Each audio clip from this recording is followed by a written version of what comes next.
മറിയം തിടുക്കത്തിൽ യാത്ര പുറപ്പെട്ടു. യൂദയായിലെ മലമ്പ്രദേശത്തുള്ള സക്രിയാസിൻ്റെ ഭവനത്തിലേക്ക്. 80 മൈൽ ദൂരം. തൻ്റെ വൃദ്ധയായ ഇളയമ്മ 6 മാസം ഗർഭിണിയാണ്. മറിയത്തിൻ്റെ അഭിവാദനം കേട്ട മാത്രയിൽ എലിസബത്തിൻ്റെ ഉദരത്തിൽ ശിശു ആനന്ദത്താൽ തുള്ളി. എലിസബത്ത് പരിശുദ്ധാത്മാവിനാൽ നിറഞ്ഞ് മറിയത്തെ പ്രകീർത്തിച്ചു. അപ്പോൾ മറിയം സ്തോത്രഗീതം പാടി.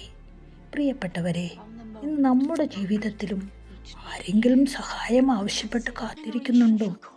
മറിയത്തെ പോലെ തിടുക്കത്തിൽ ഓടിച്ചെന്ന് സഹായിക്കാൻ നമുക്കും സാധിക്കട്ടെ. ആമേൻ.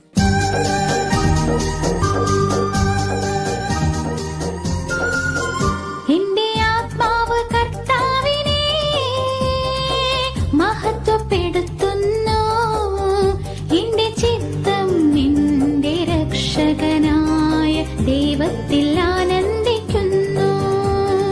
അവിടുന്ന് തന്റെ ദാസിയുടെ താഴ്മയെ കടാക്ഷിച്ചു. ഇപ്പോൾ മുതൽ സകല തലമുറകളും എന്നെ ഭാഗ്യവതി എന്നു പ്രകീർത്തിക്കും.